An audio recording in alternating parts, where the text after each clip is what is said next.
the most exciting things for me about this conversation with you, John, is that I don't think that we've ever interviewed anyone in your industry before, or not at least someone who's taken such an important role in this industry. So can you tell us a little bit more about like how come your family got started in this area of business? Yep. So Nowchem, or Nowra Chemical Manufacturers, got started by my parents back in 1977. So they decided to move out of Sydney, Australia, and come to Nowra, which is 2 hours. In those days, it was 3 hours south of Sydney. And the important thing about that was there was a big paper mill here. And the paper mill needed a specific chemical called aluminium sulfate. So Dad decided he would pack up all the family from a really good middle-class background in the suburbs of Sydney and move us to regional New South Wales to make aluminium sulfate for the paper industry. Okay. While we were doing that, we got established in making cleaning chemicals and so on. So that gave us some supplementary income for the business. So Mum and Dad started the business. Us kids used to work in the business on weekends and after school. In fact, I guess the unique thing about the story is we had nowhere to live at the start, but we did have a pop-up caravan, one of those ones that folds down up and down. So we actually lived in the factory for nearly a year. Wow. And while we were living in the factory, that was a bit interesting because we had our own roller skating rink, for want of a better thing, because a lot of the factory was empty. So we could roller skate whenever we wanted, or skateboard, because we were a fair way out of town. We had no way of sort of getting into town. But Dad realised after a while that us kids were very socially isolated. So he bought a small house right on the riverbank at Nowra, and Mum and Dad have lived there ever since.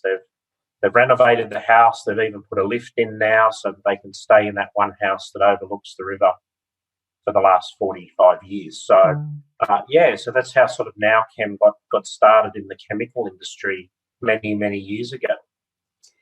From your perspective, was it easy for your family to accept that your father was willing to make that kind of sacrifice? Because as you said, he really removed you from a place of comfort into a place of relative discomfort, although adventure. So have you ever talked about it as a family that you thought what was he thinking? That wasn't a very nice thing to do.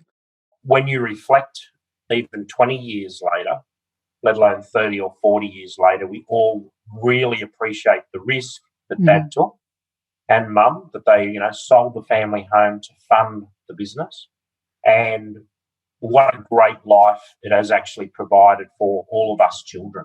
And not only us children, but now the grandchildren and hopefully the great-grandchildren slowly. So while we were horrified at the founding few years and who wants to go and live inside a factory, it's really good to reflect on those years now about just how powerful and what great founding it gave all of us children in life, to see how hard work really does pay off as long as you stick to your dreams and believe in yourself.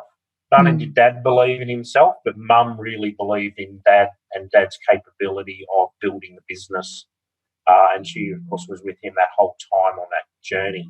So they had quite clear roles in the end where Dad did the manufacturing and the engineering and Mum went out and did the sales and then ran the books and the office. So, it's just shown. And all of us three children, I went into the business eventually. But my sister now runs her own business and my brother ran his own business as well. So in the end, it's given us all a great founding on about how businesses operate and run and what they need to be successful. I think, John, every family business listening to this right now would want me to ask you this question. So how did you get your family to have these hard conversations around the succession moment? Yeah, so, because we'd been to quite a few meetings and heard some horror stories of succession planning, and then we sat down with a consultant, and it was actually my father who turned around to me and said, I'm not going to pay somebody $20,000 or more as a consultant to tell us how we should be able to behave ourselves. So for the owner and I guess, the managing director at the time to have that view made it much easier.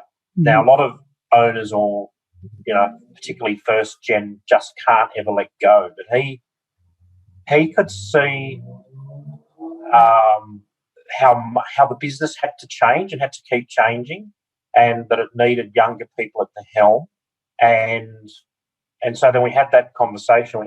So originally Mum and Dad's will was set up the typical old, everybody gets a third of everything. 3 siblings, everybody gets a third.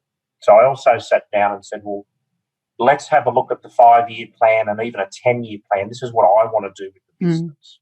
And if I'm going to do this, I can't have a situation where if you guys passed away, then I can then be voted out by my 2 siblings who have no interest in the business. Mm-hmm. And they were in the room when we were discussing it. So nothing was ever hidden either. You can't have the backroom stuff going on. But we didn't have any partners either. So we went away for a weekend and we had this big meeting for all day pretty much. Had a break, had lunch, sent the partners off shopping and with kids and things like that. Because I wasn't going to go on a big business plan and a lot of my energy to have that not recognised. So we could sit down and look for what other areas of wealth the family had in property and a family trust, and agree that they would get a bigger share of cash and property rather than the company. So I was then happy to really push the 5-year, 10-year and really grow the company in a sustainable but consistent manner over the next sort of 15 years after we'd had those conversations. So the key was honesty and openness, everybody realising their strengths. My brother and sister don't want to work in the business. They're interested in I guess, their share of the family wealth when Mum and Dad do pass on. But they understand that can come from other income streams and still be equitable. It doesn't have to be in shares in the business. With the situation now, what's happened in 2020, which, to be fair, was probably hard to anticipate for anyone, that it would take this kind of a turn. What was that like for you? Because your approach to succession means that your family is able to think through scenarios that are not part of your reality yet. So you have that preparedness imbued in your culture. Do you feel that has helped you deal with COVID? In the back of your mind, did you always expect something like this could possibly happen, or was this a big surprise to you? And how would you qualify your reaction to this on the strategic level for the company? We had to throw strategy straight out the window. Yeah. Because you can't strategize for a pandemic, and we certainly never had. We just had to respond, and I guess having invested in a strong management team over 10 years, we'd also had, and we've had the same management, we've had those people in the business for over 10 years. Mm-hmm. Looking after our people for a long period of time meant we've also had fantastic staff retention. Mm-hmm. So, which has been a really positive thing over the last 10 or 15 years based around our culture and what we do for the community and what people get out of their work when they work for our family business. So when we had to respond and ask people to do more, and because we're providing things that are needed for hospitals and community safety, they were well trained, they were in place, and they were able to do it. So, we worked 6 days a week for 4 months, and people got quite exhausted after a while. Had to start looking at that. The other funniest thing that happened during COVID is through all of my children growing up in a regional area in a town, lots of the kids they went to school with worked in our family business while they're at university. Okay. So they were training to be engineers and marketing people.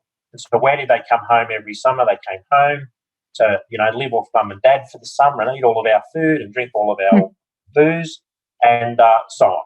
So, and I would give them 14, 15 weeks work in a chemical factory because it's always our peak time during summer. And so they're well educated and were trained in basically, particularly in our pharmaceutical area, which still has not stopped working 6 days a week. Yeah. They all came home. So when COVID hit and they said, well, leave Sydney, get out, So my son came home and he worked with me again for 14 weeks, and my daughter came home, and all of their friends would ring up and go, "Hey, John," and they're all like 25 now, 27, coming home for COVID to live with mum and dad. Any chance of a job? Sure, I'll see you tomorrow. I'll see you tomorrow. I'll see. And so when we had to expand our workforce up to about 90 people, all of these really well qualified young people came from everywhere. You know, being in a regional community, we're a well-known local employer in the area, not only just for what we make and do, but also for what we then give back to our community. So. And John, I don't think you could have given us a better lesson here to round off the interview. Thank you very much for being so honest and for sharing your story with us.